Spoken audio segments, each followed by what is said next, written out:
Lesión celular reversible. Las lesiones celulares reversibles son cambios morfológicos y funcionales que se encuentran en una fase leve o precoz. Por lo tanto, la célula supera la agresión y es capaz de recuperar tanto su integridad estructural como funcional. Dentro de las características principales de la lesión celular reversible, como primero tenemos la formación de vesículas que son producto de la agregación de partículas intramembranosas. Como segundo tenemos la edematización del retículo endoplasmático y las mitocondrias. Como tercero tenemos lo que viene siendo la dispersión de ribosomas. Como cuarto tenemos la autofagia por los lisosomas y por último tenemos la reducción de la fosforilación oxidativa y la pérdida de ATP, también conocido como adenosín trifosfato. Las lesiones celulares reversibles se pueden presentar de las siguientes maneras. Como primero tenemos la tumefacción celular, que también se denomina como un cambio hidrópico, que es común en órganos parenquimatosos tales como el hígado, riñones, vaso y el miocardio. En esta tumefacción tenemos que hace su aparición primordialmente en células incapaces de mantener su homeostasis y en células que se ven afectadas tanto por iones o fluidos. La tumefacción celular se produce de dos maneras, como primero por el aumento celular debido al desplazamiento de agua del compartimiento extracelular al intracelular, como segundo el aumento de la cantidad de sodio, lo cual va a producir una elevación de lo que viene siendo la presión osmótica. Como por último tenemos las secuelas microscópicas de este proceso en donde se observan lo que viene siendo como primero la célula humectada con un aumento del volumen en las mitocondrias y como segundo una disminución del calibre del lumen celular. Ahora les vamos a hablar sobre la degeneración hidrópica o vacular. En sí, la degeneración hidrópica o vacular es una fase más avanzada de la tumefacción celular, es decir, la segunda fase, ya que a veces ya es irreversible. ¿De qué se basa esta degeneración? Esta degeneración es el resultado de lo que es de la penetración de la mayor cantidad de agua en lo que es en el interior del citoplasma de la célula. Como se puede observar en la imagen, claramente aquí vemos una célula ciliada normal y su núcleo. Cuando hay un desfase en lo que es en la penetración de la cantidad de agua en la misma, se comienzan a formar pequeñas vacuolas en medio del citoplasma de la célula. Mientras más agua va ingresando a la célula, más grandes se van haciendo, como se puede observar, las vacuolas, hasta llegar al punto en dañar a la propia célula y dejar de funcionar correctamente la misma. Por eso, como dice aquí, es el resultado de pequeñas vacuolas que corresponden a pequeños segmentos evaginados, que luego son separados y secuestrados en el retículo endoplasmático. También la generación hidrópica o vacular se puede observar de dos formas. Una que es macroscópicamente a nivel de lo que es del órgano y otra es microscópicamente. En sí, macroscópicamente, el órgano en sí afectado, que puede ser el hígado, el corazón o el riñón, se van a encontrar pálidos, como se puede observar en la imagen de un riñón, y además va a aumentar su volumen por la cantidad exagerada de agua que ingresó en el órgano.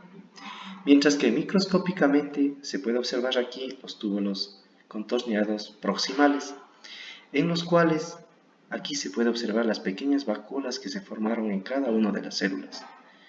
Estas pequeñas vacuolas no permiten que se haya una reabsorción de nutrientes en lo que es en el riñón, y lo cual va a provocar grandes enfermedades en el paciente que lo posee. Ahora hablemos de la fisiopatología de estas vacuolas. ¿Por qué se generan estas vacuolas dentro de la célula? Tenemos que tener en cuenta claramente que cada célula tiene una membrana fosfolipídica y además de eso tiene gradientes de concentración y como diferentes bombas, los cuales ayudan a regular la homeostasia de la célula. ¿Qué pasa? Que primeramente Este tipo de desfaz o acumulación de vacuolas se da en aquellas células con grandes cantidades de membranas que bombean iones activamente, o sea, aquellas células que tienen grandes bombas que generan y utilizan ATP para mantener su homeostasia. Cuando una vez se daña por agentes patógenos o por diferentes sustancias químicas, estas bombas de aquí y la permeabilidad de la célula se va a dañar, con la consiguiente que va a ingresar sodio y calcio al interior de la célula y además va a salir potasio de la misma, haciendo que la membrana se vuelva permeable al agua y haciendo que se llene de la misma y diluya en el citoplasma. El patógeno que va a generar este daño va a dañar lo que es la membrana plasmática, la cual controla el transporte de agua y electrolitos de la superficie celular. Aquí tenemos, por ejemplo, una imagen de lo que es del sinusoide que corresponde al hígado. Y aquí tenemos la célula o hepatocito. Cuando hay este desfaz, el sinusoide también daña lo que son las células del mismo y también los hepatocitos, haciendo que ingrese gran cantidad de agua al medio y haciendo que aquí en el hígado ya no se genere lo que es la reabsorción de nutrientes o el cambio de nutrientes en el espacio de Dice.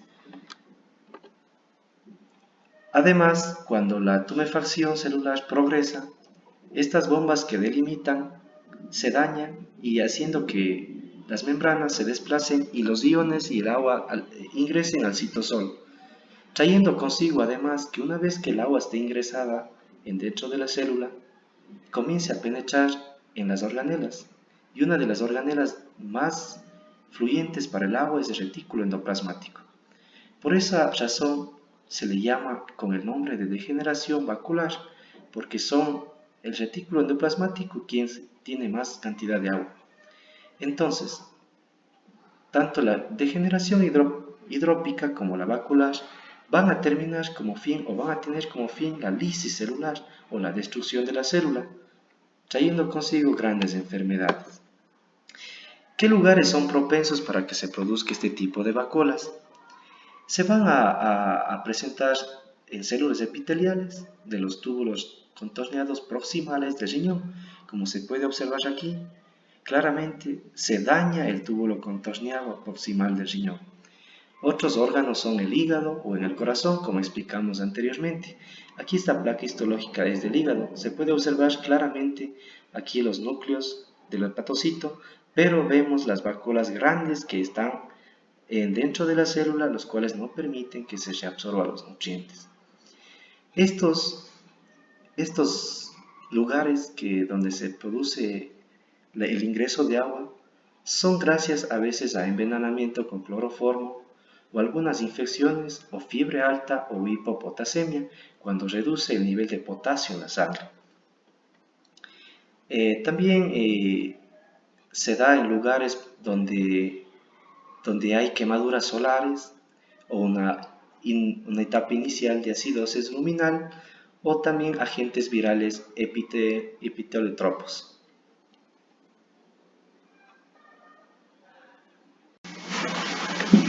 Ahora hablaremos sobre la degeneración grasa. La degeneración grasa es un tipo de lesión celular reversible.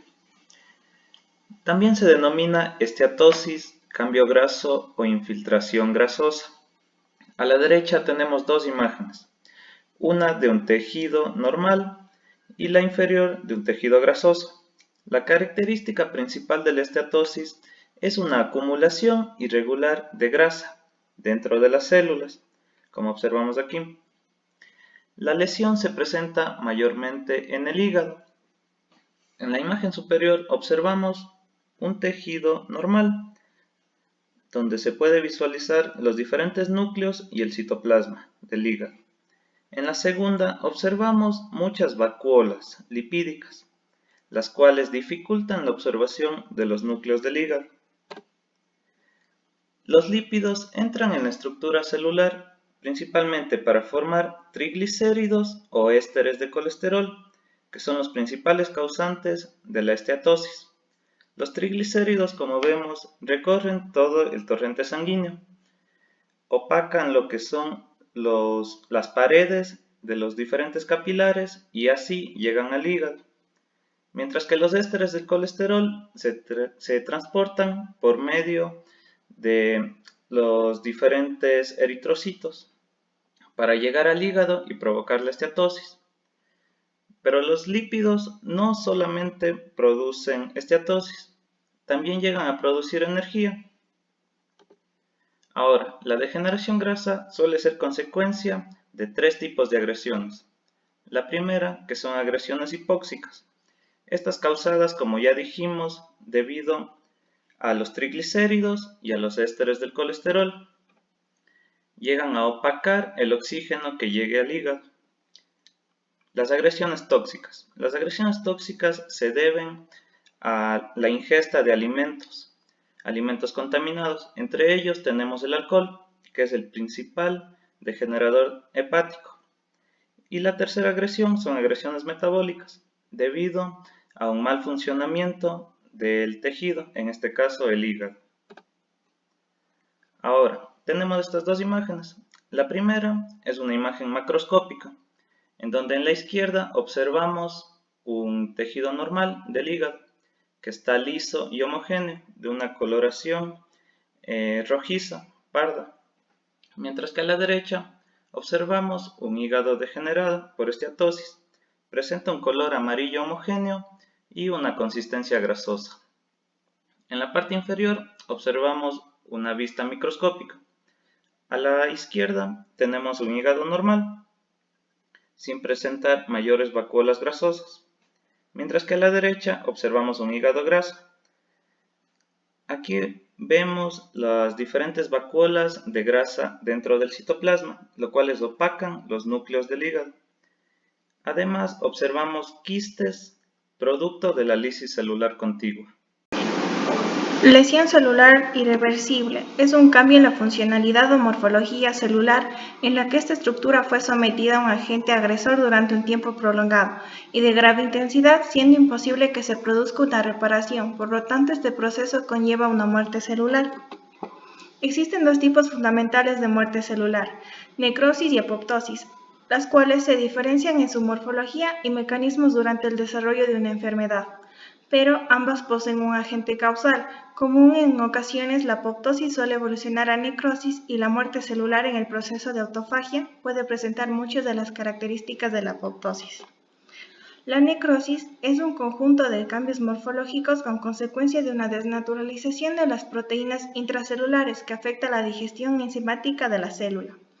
Además, deriva en un daño mortal con pérdida de la membrana celular y un producto de esto produce una extravasación de su contenido.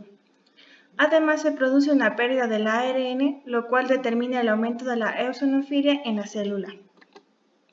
Durante el proceso de necrosis, la célula adquiere diferentes patrones de lesión, los cuales se diferencian de acuerdo a su forma o su desarrollo o morfología. Existen diferentes tipos de necrosis, siendo coagulativa, licuefactiva, gaseosa, grasa, fibrinoide y gangrenosa. La necrosis coagulativa es un foco necrótico parecido a un coágulo sanguíneo, en el cual la estructura de los tejidos muertos se mantienen por algunos días hasta que se produce la eliminación de las células necróticas mediante un proceso de fagocitosis mediante las enzimas lisosómicas de los leucocitos. Una zona de necrosis coagulativa se la denomina infarto. Este tipo se puede realizar o presenta en un infarto agudo de miocardio. La necrosis licuefactiva se caracteriza por la digestión de las células necróticas, lo cual a su vez condiciona que el tejido se transforme en una masa viscosa y líquida presentando infecciones bacterianas o micróticas de tipo focal. La necrosis gaseosa, por su parte, esta se caracteriza por el aspecto blanquecino y blando de la zona necrótica. Es por esta razón que se da el empleo del término gaseoso. Gracias al parecido con el queso, este tipo de necrosis se presenta en focos de infecciones tuberculosas. Sus patrones morfológicos presentan una arquitectura tisular obliterada con un borde inflamatorio distintivo, el cual es el granuloma.